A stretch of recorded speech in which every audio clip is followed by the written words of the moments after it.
Hello दोस्तों, आज के इस वीडियो में हम आपको बताने वाले हैं पोरीफेरा के जनरल करैक्टर्स। ठीक है, जो फाइलम पोरीफेरा है उसके जनरल करैक्टर हम आज बताने वाले हैं।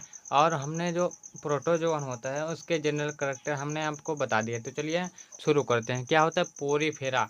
पोरी का मतलब होता है छिद्र, और फेरा का मतलब जिनमें पोरी जो होता है, पोरी का मतलब होता है छिद्र। ठीक है, तो इसमें जिसमें छिद्र होते हैं उन्हें हम पोरीफेरा कहते हैं। ठीक है, जिनमें छिद्र होते हैं, जैसे मान लो साइकन हो गया। ठीक है, साइकोन में क्या होता है, पोरीफेरा उन्हें कहते हैं। क्यों कहते हैं? क्योंकि उनमें छोटे छोटे छिद्र कहते हैं, छिद्र होते हैं, जिन्हें हम ऑस्टिया कहते हैं। तो चलिए शुरू करते हैं। इनमें देखते हैं क्या क्या कैसे कैसे होते हैं। ये क्या होता है, मल्टी सेलुलर होते हैं। मल्टी सेलुलर का मतलब होता है बहुत सेलों से मिलकर बने होते हैं, इसीलिए इन्हें हम मल्टी सेलुलर कहते हैं।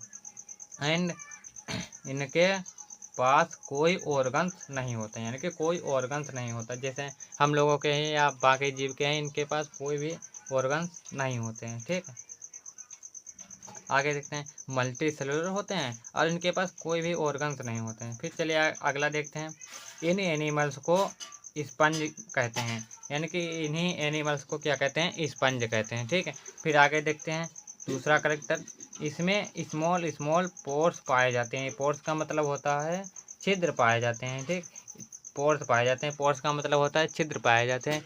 ठीक है, फिर आगे देखते हैं। फिर अगला, जिन्हें हम ओस्टिया कहते हैं। जिन्हें क्या कहते हैं, ओस्टिया कहते हैं। वाटर इन्हीं से अंदर पहुंचता है, यानी कि जो छिद्र छोटे छोटे होते हैं, इन एनिमल में छोटे छोटे पोर्स पाए जाते हैं, जिन्हें हम ओस्टिया कहते हैं। इन्हीं ओस्टिया से वाटर जो होता है इनके अंदर पहुंचता है। ठीक है, फिर आगे अगला करेक्टर देखते हैं। कैनल सिस्टम प्रेजेंट होता है। कैनल सिस्टम प्रेजेंट इसमें होता है। यही पहले जीव हैं जिनमें कैनल सिस्टम प्रेजेंट होता है। फिर आगे देखते हैं चौथा देखते हैं। चौथा यहाँ पर है।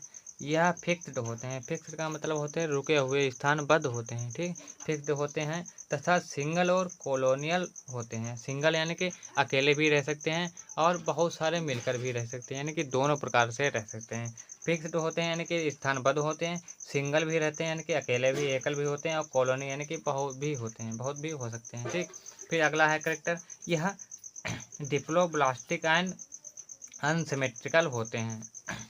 मतलब होता है डिप्लोब्लास्टिक का मतलब होता है दो लेयर से मिलकर बने होते हैं। ठीक है, एक एक्सो होगा और एक एंडो होगा। ठीक, एक्सोडर्म होगा और एक एंडोडर्म होता है। डिप्लोब्लास्टिक होते हैं। फिर अनसिमेट्रिकल होता है। अनसिमेट्रिकल का मतलब जैसे मान लो बीच से अगर काटे तो एक दूसरे की मिरर इमेज ना बने। जैसे मान लो ये हाथ हैं, एक दूसरे के क्या होते हैं, मिरर इमेज बनते हैं। ठीक, और जैसे मान लो एक हाथ को यहाँ से काट दिया, यहाँ से काट दिया, तो क्या होता है, इधर 3 हो जाएंगे, इधर दो हो जाएंगे, तो इन्हें एक दूसरे की मिरर इमेज की तरह नहीं दिखेंगे, इसीलिए इन्हें कहते हैं अनसिमेट्रिकल, यानी कि सिमेट्री ना बनाना। ठीक, फिर आगे देखते हैं। इसमें वाटर ओस्कुलम से बाहर निकलता है। क्या होता है, इसमें वाटर जो होता है किससे आता है, पोर्ट से आता है, यानी कि ऑस्टिया से आता है। और निकलता कैसे, ओस्कुलम से निकलता है। ठीक, बाहर निकलता है।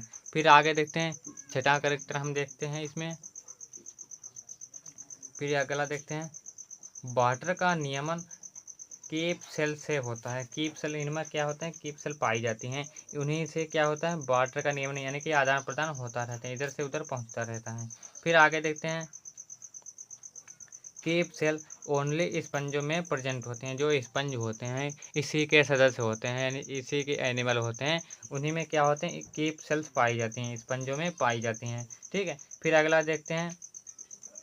हर्माप्रोडाइल होते हैं। हर्माप्रोडाइल का मतलब होता है इसमें अलग अलग होते हैं। ठीक है, होते हैं। एंड क्रॉस फर्टिलाइजेशन कहते हैं। क्रॉस का मतलब होता है, मतलब एक बाहर, क्रॉस का मतलब होता है एक बाहर से है एक अंदर से है, क्रॉस फर्टिलाइजेशन होता है, इसी तरीके से होता है, यानी कि क्या होता है, हर्माप्रोडाइल होते हैं एंड क्रॉस फर्टिलाइजेशन होता है। ठीक है, फिर अगला देखते हैं। रिप्रोडक्शन जो होता है, रिप्रोडक्शन कैसे होता है, सेक्सुअल होता है और एसेक्सुअल दोनों भी होता है। सेक्सुअल में क्या होता है, गैमेटोनजिया बनते हैं, और एक सेक्सुअल में क्या होता है, बडिंग से होता है। गैमेटोनजिया मतलब गैमेट बनते हैं। ठीक है, मेल और फीमेल में। ठीक है, फिर आगे देखते हैं हम अगला करेक्टर्स। अगला करेक्टर्स देखें, इसमें देखिए हैं। जैसे मान लो इसमें फॉर एग्जांपल हमने लिखा है कि रीजनरेशन की फुल पावर होते हैं। जनरेशन का मतलब पुनरुद्भवन होती है, उसकी फुल पावर होती है इसमें, ठीक है, बहुत ज़्यादा पावर होती है। जैसे मान लो इसमें एग्जांपल हमने दिए हैं, जैसे मान लो स्पॉन्जिला हो गया, साइकान हो गया, ये स्पॉन्जिला ETC और भी होते हैं, यानी कि इसमें इतने ही नहीं बहुत सारे, लेकिन हमारे एग्ज़ाम में ये वाले ज़्यादा इंपॉर्टेंट है, साइकॉन तो इसी का हम बारे में बताएंगे फिर बाद में, ठीक। तो चलिए, आई होप ये वीडियो बहुत अच्छे से समझ में आ गया होगा। आया हो तो लाइक करिए, नए हैं तो चैनल को सब्सक्राइब जरूर करिएगा। चलिए, धन्यवाद।